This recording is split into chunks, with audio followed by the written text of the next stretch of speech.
Welcome in, everybody. Glad to see you on this Sunday night. Welcome to Rebel Report Live. Today we're talking about the predicted order of finished all SEC teams as voted on by me and a couple hundred others. Appreciate you guys being here. Don't forget to like the video as well while you're here. I never asked you to do that. I needed to start asking you to do that. Please like the video. Subscribe to the channel if you have not already. Don't forget also, if you are listening in podcast form, to pop on over to the YouTube channel. Make sure you subscribe. But if you're watching on YouTube, don't forget to subscribe to the podcast. There are significantly more of you listening in podcast form. But however you're listening, where and when, stealing a page from Colin Cowherd, like yanking that from Cowherd. Wherever you're listening or however you may be listening, thank you for making us a part of your day. I think he still says that. I haven't listened to him in a while. It's a good line, though, and I'm stealing it. But glad you guys are here. All SEC teams. Ole Miss picked to finish fourth. 6 Ole Miss players make all SEC teams. We'll go through that. And, of course, get to your comments. Just subscribe to the podcast wherever you get them. Search Rebel Report. Leave a rating and a review. Follow me, social media, Twitter, Facebook, and YouTube at Michael Borkey, Borkey. And this edition of the Rebel Report and all editions of this sometimes great podcast is presented by the Gregory Law Firm. If you've been personally injured, I hope you never have to use the Gregory Law Firm services, but that day may come when you've been personally injured, or maybe you have a small business or contract dispute. DJ Gregory of the Gregory Law Firm there in Saltillo, Mississippi, has got you covered. It's a personal, intimate relationship that he will build with you. You're not just another number. You are a human. He will treat you like a human because the Gregory Law Firm, again, personal injury, small business, contract disputes, will do the best job in Mississippi for all of those legal situations that you may find yourself in. 662-397-9799, 662-397-9799. Don't delay, call DJ today. The Gregory Law Firm, all personal injury, small business, and contract disputes, bringing you the Rebel Report podcast. So let's go through the all SEC teams in order of finish first, and then we'll get to the Ole Miss players that made all SEC teams. There is a gigantic snub. We'll get to that in just a second. But I do want to preface this with a couple of things. I'll pull it up right now. Who was it that got really upset that Oklahoma? RJ Young. RJ Young goes to Twitter. He's with Fox College Football. And he said, it's not Georgia that got, or it's not just that Georgia got 165 of 209 allotted points in the SEC media poll to predict the 2004 SEC champion. It's just that Oklahoma didn't get a single one. 2 points went to Vanderbilt. We can't take you seriously. So, first of all, you can't you can't really take a preseason poll seriously because every single year, and I mean every year, there's at least one person, usually two, that vote Vanderbilt to win the SEC. I think that one of them is always the voice of the Commodores. I know that has changed hands recently, so maybe that's not the case anymore, but that happens every year. And for some reason, people that cover the SEC are always like, oh my gosh, Vanderbilt got 2 votes. Their credentials should be polled. It's like, this happens every year. It's a preseason media poll. Not exactly a serious thing. And a very small percentage, a fraction of the actual media attendees actually filled their ballot out. It was just over 200. I think that's about 20% of the actual attendees that were there. So it's a small number of people that actually filled it out anyway. So with that being said, here is the SEC champion. Again, Georgia got 165 of the possible, 209. Texas got 27 votes to win the SEC. Alabama 12. Ole Miss 4. Vanderbilt and LSU each got 2. And South Carolina got 1. Deeply serious poll. Here's the order of finish. You guys have probably seen it already, but we'll go through it quickly, starting from the bottom. Vanderbilt, Mississippi State, Arkansas. I had Arkansas and Mississippi State flipped in my poll. South Carolina, Florida, Kentucky, Auburn, Texas A&M, Oklahoma, Tennessee, Missouri, LSU, Ole Miss at 4, Alabama, Texas, Georgia. So that is 16-1. As you guys know already, I had Ole Miss at third. I had Ole Miss behind Georgia and Texas ahead of Alabama. I did have Alabama fourth. I certainly did not have LSU fifth. I had Missouri and Tennessee ahead of LSU for whatever that may be worth to you. But the question is, when you look at this, do you think that Ole Miss is underrated at this point? Should they be ranked higher than that of number 4? For some reason, and again, I'm trying to break down a poll in which a lot of people very clearly didn't take seriously, but um, Alabama's getting the benefit of the doubt, and some of that has to do with who is there, frankly, and who would fill that out.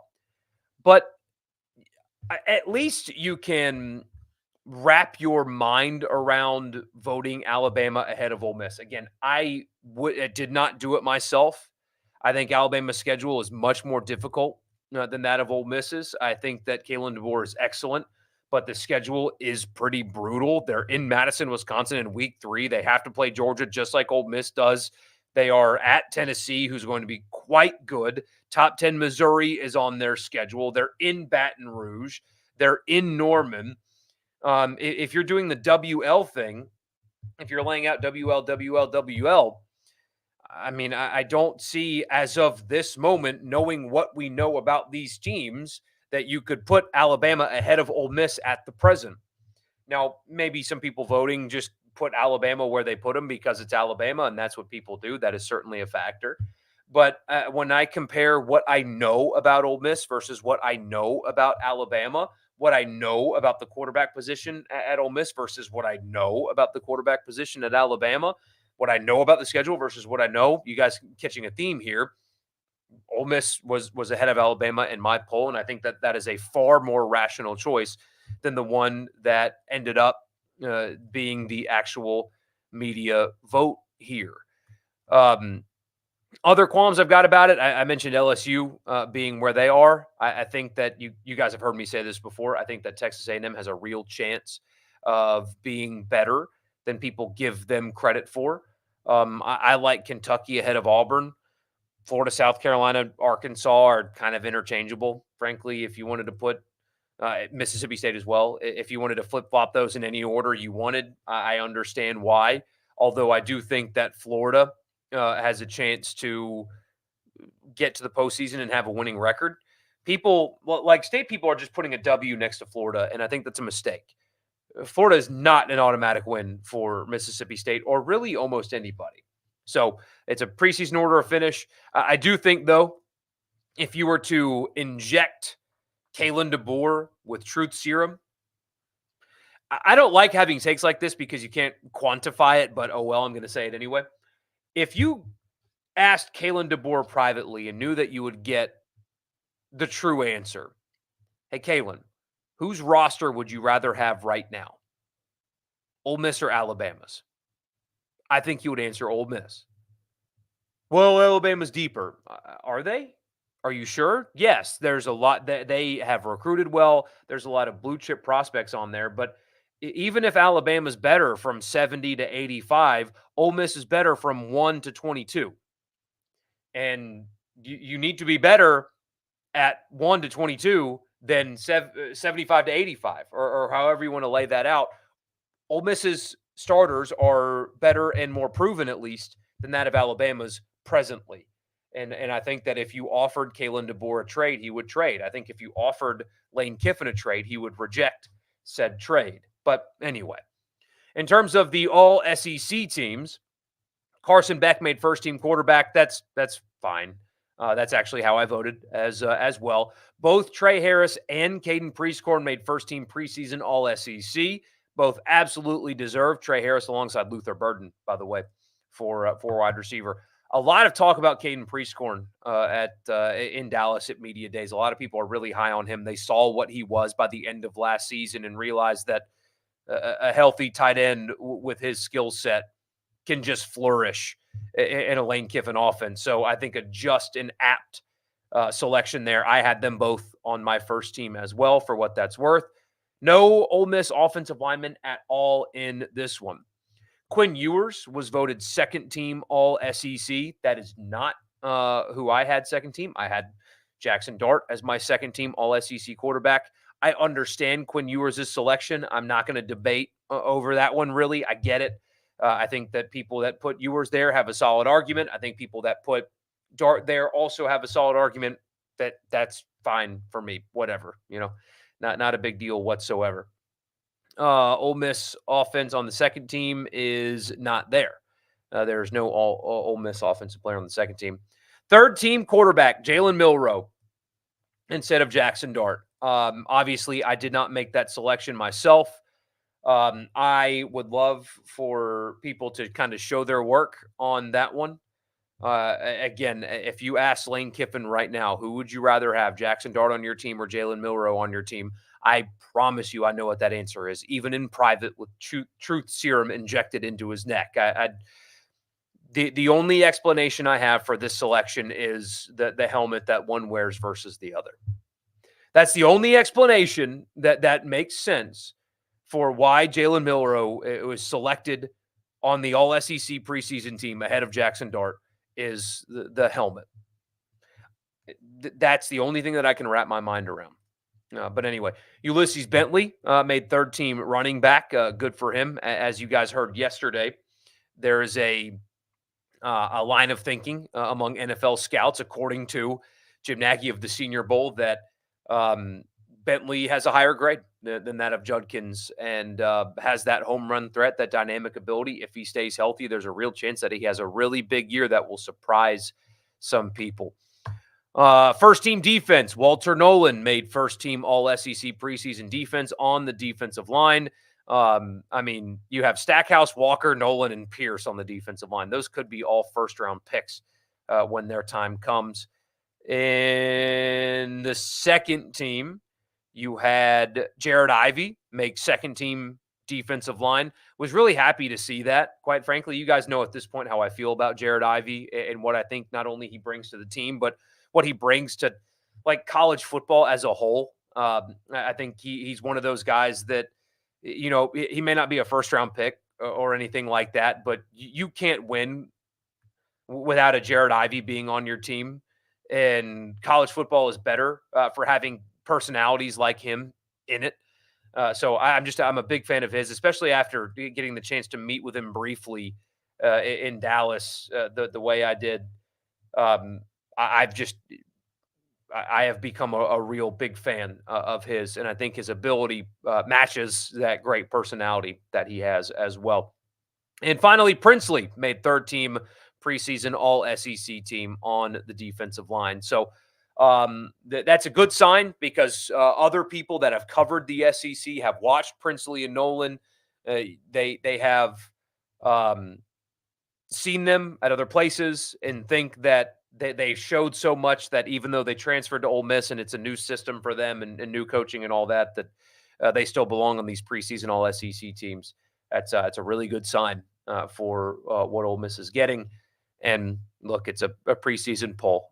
Jackson Dart. If I were Lane Kiffin, I would have printed this out and hung it in Jackson Dart's locker. Actually, not hung it in his locker. I would have framed it, put it in a really nice frame, and made sure that one of the maintenance guys bolted it in his locker so he could see that he was not a preseason All-SEC quarterback. Not that he needed any more motivation, but this certainly cannot hurt. So Ole Miss picked to finish fourth in the SEC. 6 Rebels make the preseason All-SEC team. What do you guys think about it? Is Ole Miss ranked too high? I have a feeling that none of you are going to think that they are. Are they too low? Where does Ole Miss belong? Who got snubbed? Et cetera, et cetera. We will do that in the comments right after I tell you the podcast is brought to you in part by Advantage Business Systems. Check them out online, absms.com. Advantage Business Systems has you covered for all of your office technology needs. Check them out online, absms.com. Tell them I sent you, and you'll get a complimentary office technology assessment. Tell them I sent you, and they'll perform an assessment, give you a quote for free on me. The podcast is also brought to you by Priority One Bank. Let them make you their priority. With 16 locations in Mississippi, there's very likely going to be one in your backyard. Bank with me at Priority One Bank. They make it their priority every day with their online banking platform. It's a one-stop shop, so all you need is an internet connection, and you can do whatever it is that you want to do with your money because Priority One Bank makes you their priority. Pat, I'm glad you're here. You're on time tonight, even with my AC going out. Oh, that is brutal. I'm sorry to hear that. That happened to me last summer. Last summer, in the middle of that heat wave that we got, which I shouldn't say this. I'm going to say it. The weather outlook for the rest of the month of July in Mississippi, in Jackson, Mississippi. So I know that you guys up in North Mississippi around Oxford get better weather than I do. But look at this, guys. Not a single, you can't see it because this camera is awful and it won't focus, but not a single high with the first number being a 9 for the rest of the month. So still awful, and I hate to hear that, Pat. But that happened to me last year during that heat wave where we had like 10 consecutive days of over 100. That absolutely sucked, and it took a few days to get my unit and all that. So I had all the fans on, and I had 2 box fans. My son obviously was not with me those nights because I want him to stay alive. That's kind of like my sole responsibility as a father. But I stayed at the house with the dogs, and I had 2 box fans. So the fan in my room, and then 2 box fans pointing at each of the dogs, and I slept in between them on the floor. True story. That is how I survived last year's heat wave without AC. So hope it gets better for you, man. The prices on those things is borderline criminal. It's truly insane. But anyway, hope it gets better for you, my friend. The predictions, all SEC looks about how the media would vote. I just don't see it with Jalen Milroe over Dart, me either. LSU at 5th is too high. Either Missouri or Tennessee will be there. The closer we're getting to the season, the more people are talking themselves into LSU. And man, I understand that Brian Kelly, he's very solid. His teams are almost always very good, although there was a 4-8 at Notre Dame, least we forget. But you do not just lose the number 2 overall pick quarterback who was incredibly elusive and won games with that team almost on his own. You don't lose that guy, and you don't lose 2 first-round pick wide receivers, and then just be fine. And then, by the way, the defense stunk. Personnel-wise, they were awful, and they still lost players from that defense.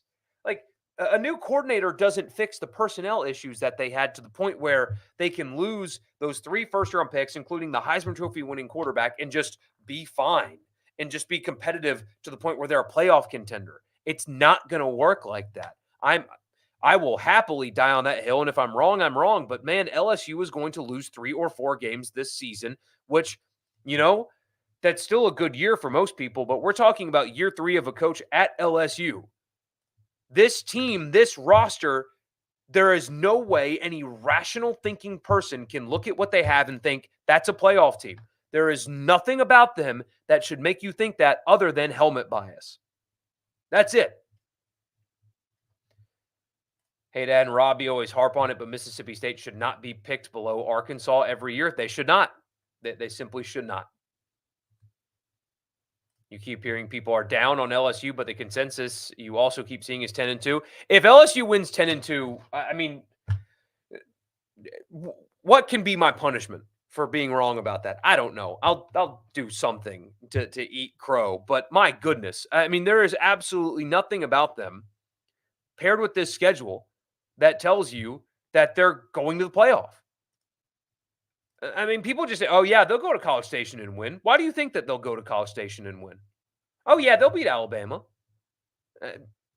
I'm not convinced they're beating USC in week 1. We think a Lincoln Riley offense, yes, without Caleb Williams, is just not going to be any good anymore.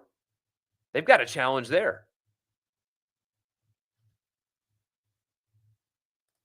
So go back to the most players with a draft grade being Ole Miss's team. Yeah, I'd say a little underrated. I agree. You got Alabama 10-2 with losses to Georgia and Oklahoma. Yeah, I mean, you can – that's not where I voted them. You can at least make a compelling argument for why Alabama can be a 10-win team. Absolutely, you can. The schedule is tough, though, man. I mean, week 3 in Madison's not going to be a cakewalk for them. It's really not. But you cannot talk me into Milroe over Dart, though.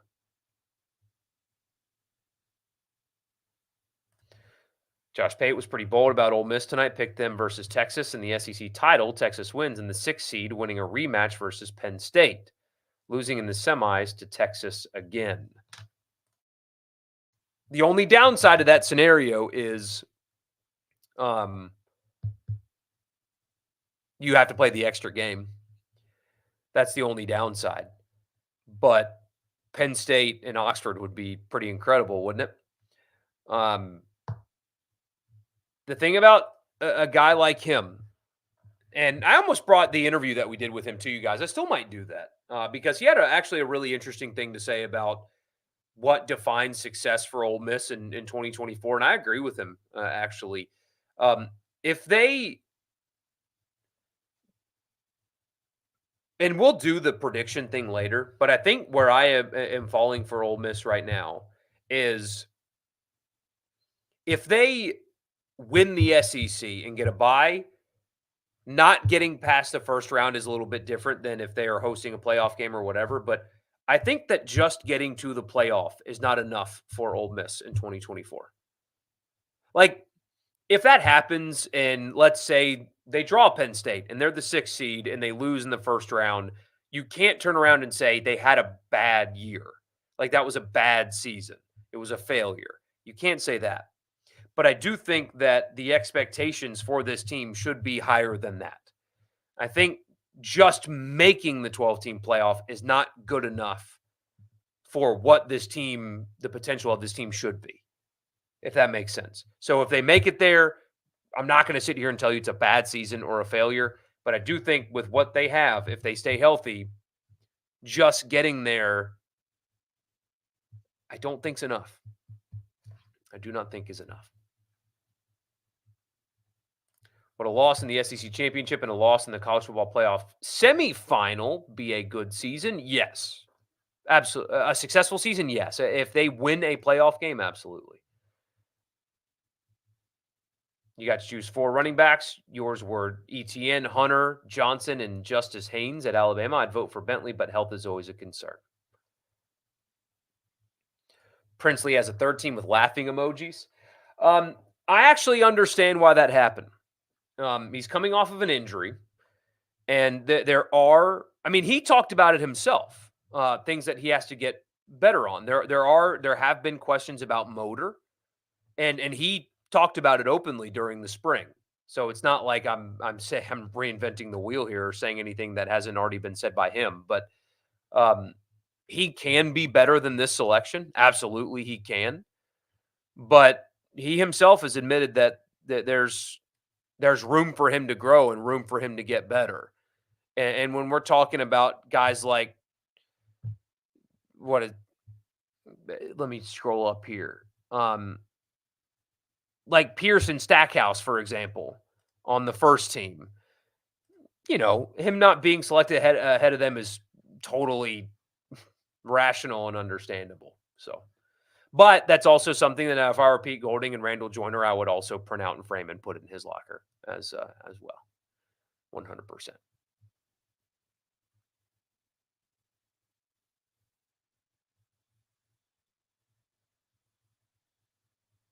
Not a day above 90. You saw that and thought you were going crazy. You're also in the Jackson area.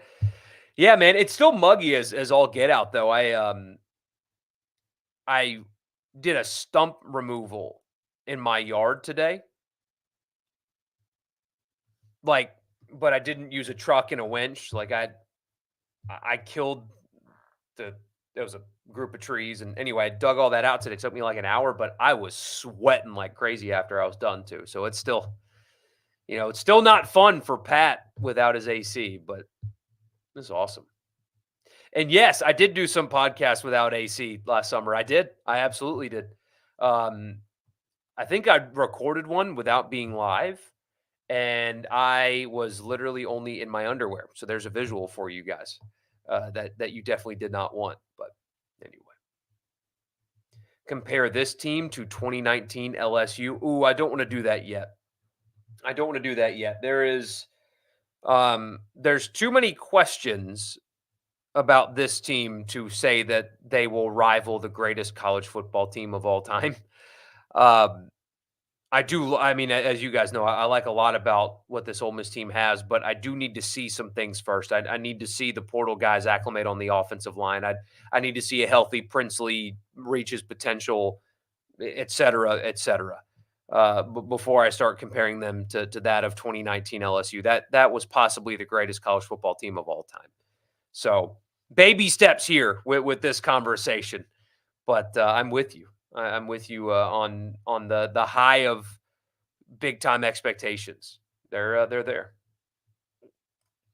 The LSU helmet carries a lot of weight in the media. Absolutely, it does. In your opinion, the only area where they truly needed where they have a need is dynamic returner. Perhaps Juice Wells or Caden Lee can become that. Imagine this Ole Miss offense consistently working with a short field. Yeah, I would love to know who they're going to use as returner this year. I mean, I think Bentley could be a great returner too, but if he's RB1, do you want him returning kicks even though he's that? They've got a lot of options to be that. Part of me wonders if the lacking return game has been not returner issues or not just like issues with who's returning kicks. Like they had to run Jordan Watkins out there last year because they knew he would catch the ball, and it was just hey, fair catch it, catch the ball with a broken hand. But I do wonder if they've in changing special teams coach is going to help be better at returning kicks. Because I'm curious if the lack of return game for Ole Miss has been not having a returner. Like there's more to it than that. I'm not smart enough to know if that's the case or not, but I have thought about that a lot. Garrett Nussmeyer is not Jaden Daniels. Yeah, and I mean, I don't think he's a statue necessarily, but Jaden Daniels, his elusiveness and escapability was unbelievable. And so everybody's talking about how LSU has the best offensive line in the world. Well, what if that was masked by having a quarterback that never got sacked because he was so good at getting out of them? So this is a good comparison. This Ole Miss team feels like last year's Washington. That's an interesting comparison. I like where your head's at with that one, but it's funny to know that Washington's coach is in the SEC. But I like that. That's not bad at all. LSU is the SEC's Notre Dame, no doubt.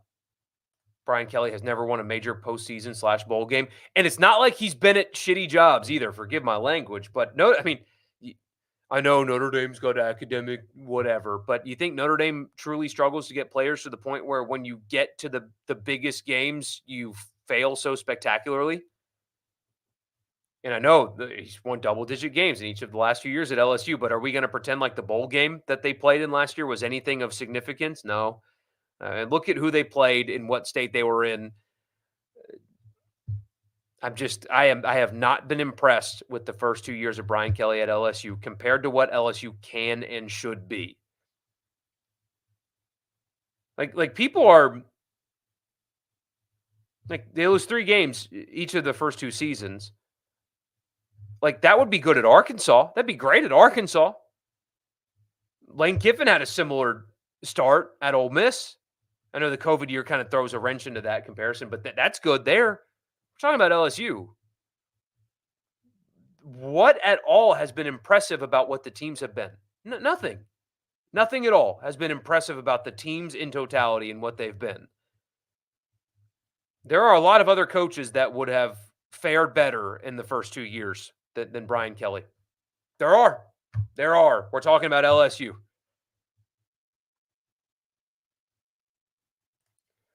LSU will be a much better team than last year, but not likely make the playoffs. Why will they be a much better team than last year? Why?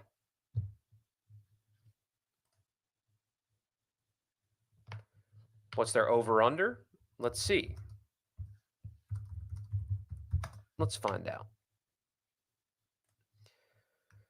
This is from March and whatever College Football HQ is. So if it's, not exactly up to date, forgive me. But okay, Missouri's 9.5, Kentucky 6.5. Okay, this is in alphabetical order.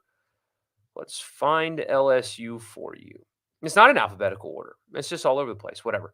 Ole Miss's was 9.5. LSU 9.5 is their over/under, according to that. You ready to watch T-Bob and Moscona's Whiskey and Wine post-game shows this year? Those get hilarious quickly.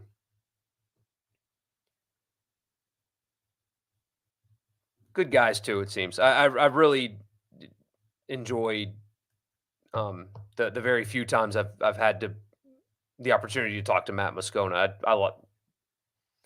I know you know he's an LSU homer because he does radio in Baton Rouge. Of course he is. It's what he is, and that's okay. That sells very well there. But seemingly good dude, you know. Right now you have LSU losing to South Carolina, Ole Miss, Texas A&M, and Alabama. Don't write off USC either. LSU and USC seemed like the Spider-Man meme. They are the same team. I do think LSU will have better athletes on defense, but if Tennessee was more experienced at quarterback, you'd have them in the playoff workable schedule, especially if they beat Oklahoma. Let's see, Tennessee working with that NC State game in week 2 can get dicey for them, though. Yeah, at Oklahoma, at Arkansas, that's typically tough. Not this year. They do get Florida and Alabama at home. That helps. Have to go to Athens, but as we talk about with the playoff, they don't have to be perfect. They have to get to 10. They have to get to 10. That's all you got to do in the SEC. You get to 10, and you will very likely make it. I think 4 SEC teams will make the playoff, and there's a real chance that 5 could with the right break. You feel Milroe is overrated? I agree. You don't think they lose to anyone twice this year? Yes, I ignored your PTG comment, Pat, because we have an apparel sponsor on the radio show. That's why I was wearing the apparel of the apparel sponsor on the radio show. Because the official apparel provider of Sports Talk Mississippi, who's presenting SEC Media Days, should get me to wear their apparel. You're killing me. You're killing me. And no, you don't get to pick my boat either. The boat that I'm using for the bet has already been decided on. But I actually kind of want to see what you would come up with, though. So give me one. Punishment equals new curtain rod. 12-0. So I do think Ole Miss will be favored in 10 games. So they will, in that scenario, have to pull off 2 upsets. They certainly can. A disappointment and a failure are different. Actually, you're right. I should kind of change the verbiage on that because not making the playoff is a failure, depending on injury luck.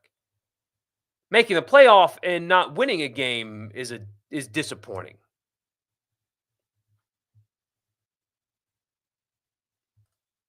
Ten wins in a regular season at Ole Miss should automatically be deemed a success. Now, for this team, the postseason will tell the story unless they miss the playoff. Absolutely.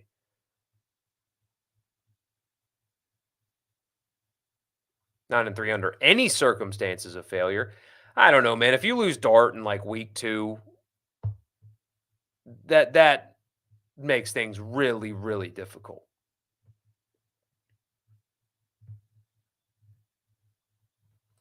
Is it still too early in the Kiffin era to set a minimum requirement on the wins Ole Miss should have in an average season? What if you set the total at 8.5? It's just so hard to do from a year-to-year basis, considering what this team's going to lose. It's just so hard to say, hey, if they don't win 9 games next year, then that's bad. Well, who's going to be on the team? We have no idea what the portal availability is going to be like. I do expect for however long Kiffin's at Ole Miss to have a 9-win per season average is essentially what I think it'll be. So over your 8.5. So yeah, I think if you take the COVID season out, let's say he's at Ole Miss 3 more years, I think his win total average will be 9 wins a year. I think it's a fair expectation. I think and he will meet it as well. You think it'll still be Watkins returning kicks? I agree with that. Watkins, but another one. So Watkins, but they've got options. I'm getting repetitive, but I do wonder about if they can do a better job at setting up returns.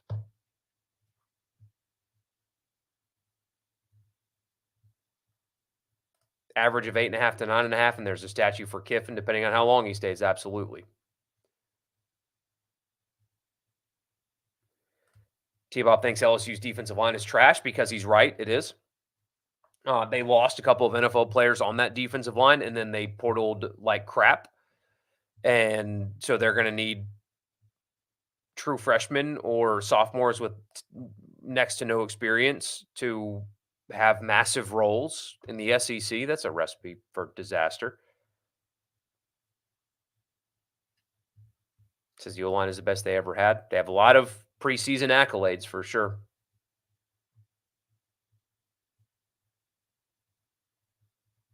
Double-digit wins in 2 out of 4 years is a high expectation, but you'll take it. It's happened 2 of the last 3 years. If they do it again this year, yeah, it's 3 of 4, and that's what makes this season so. It's beyond just what happens this year and what it means for this year. If they just make the playoff, if they meet that expectation, Ole Miss will have won double-digit games in 3 of 4 seasons. We're talking about Ole Miss here, where double-digit win seasons are incredibly rare. They don't do it very often, especially not in the regular season, right? It's Kiffin's already got the program in rarefied air, but that would be that buzzword that everybody uses, which is sustainability. That would be the program sustaining in a way that it never has before, in a way that other programs around the country, most of them, the overwhelming majority of them, struggle to do. And that would be Ole Miss doing so in the era in which everybody said programs like Ole Miss can't sustain in this era, and look at what they would have done. The long-term implications of what can happen this season for Ole Miss extend far beyond. Did they make the playoff or not? It would be proof. It would be solid, inarguable proof that in the pay-for-play era, not only can Ole Miss succeed, they can sustain over years. And that is something that a lot of people didn't think they'd be able to do. That is something that, quite frankly, I wondered if they would be able to do. And here they sit with the opportunity to solidify the idea that, yes, Ole Miss football in this era can not only sustain, but move themselves up a tier. A lot on the line here this season, a lot to prove here. And you're right about this, too. The 2022 Ole Miss team was a 10-win caliber team that blew the opportunity. I agree with that.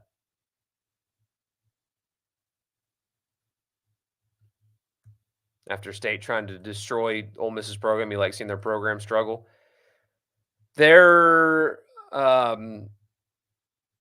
We've talked about this before. Their schedule is quite brutal.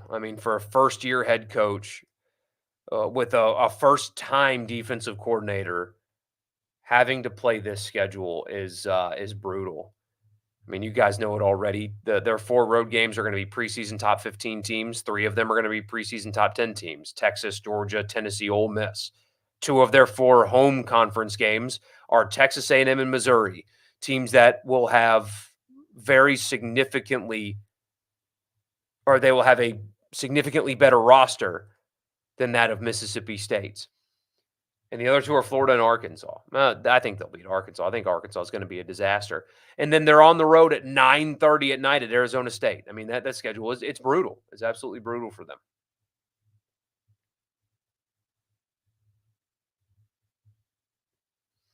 I do agree with this. Tennessee does have superior athletes to NC State, but man, Dave Doran is solid. They are solid. Grayson McCall's good. I'm not just going to give Tennessee a W for that one. If a return gameplay the very least result in a first down for the offense. The failure is in the inexcusable catastrophic column.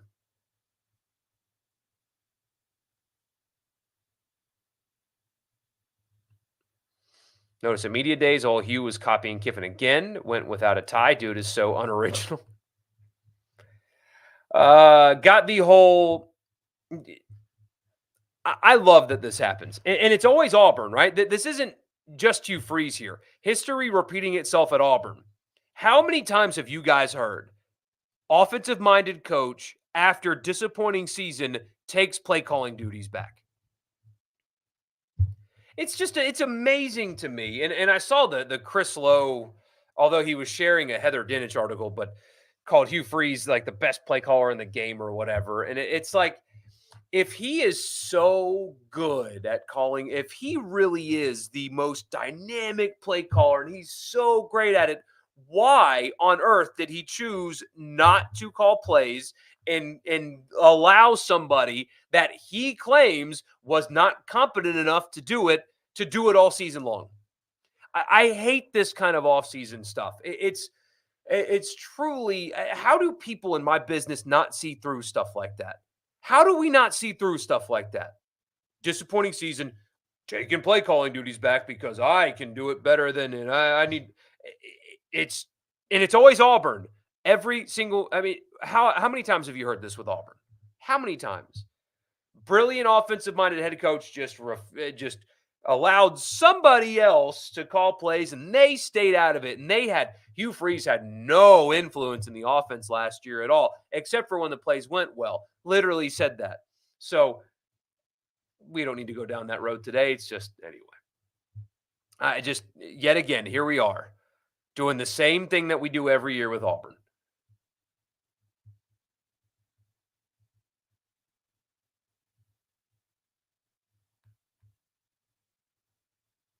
LSU's use of Harold Perkins is ridiculous. Yeah, that will change this season, though. That will change this season. I do think that they finally hired somebody that will use him correctly. Using the Egg Bowl as an example, that is a game Ole Miss has to win regularly to stay as a contender. That's probably winning 4 times in a 5-year stretch. I agree with that. Same with Arkansas, who will likely be a permanent opponent. I think so, too. I think the 3 will be State, Arkansas, and LSU. It's just a guess. I don't know. Edward does have a lot of good takes. He is, if he pursues media, which I think he is, he will do just fine. He will do just fine. Does State go 0-8 in conference? I do not think they will go 0-8. I think Arkansas is going to be very, very, very bad. Very bad. So they are, to me, they're definitely getting that one. So Kiffin's building an NFL roster consistently in college football. I can see him back in the league after this season. I can too. I mean, you Harbaugh, wildly successful college coach. I know he had NCAA issues, but Harbaugh went to the NFL as soon as he could. I mean, that's the epitome of the sport. And if that were to happen, I don't want to. We're not going to talk about like Kiffin might go here all season, especially like when Florida comes open, Florida might not even come open. I think they're going to be better than people give them credit for, but people are going to do that crap with Kiffin. I'm not. I will talk about the NFL, though, because I think you guys understand that there is such a significant difference in a coach taking an NFL job versus a college job that if that were to happen, you just tip your cap and you say, hey, thanks, coach. I appreciate it. And like throw him a parade on his way out the door because that's totally, totally, totally different than taking another college job. That statement Ole Miss put out on Derek Nix is aging like fine wine, isn't it, though? If I were Ole Miss's legal counsel, I would have taken the Hugh Freeze quote about taking play calling duties back and just slapped that on my letterhead and just sent that over to John Cohen with Johnny Manziel doing the money thing.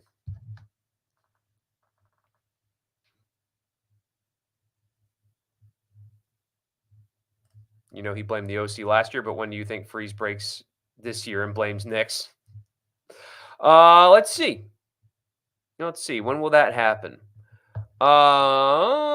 When they struggle with Arkansas at home in week 4.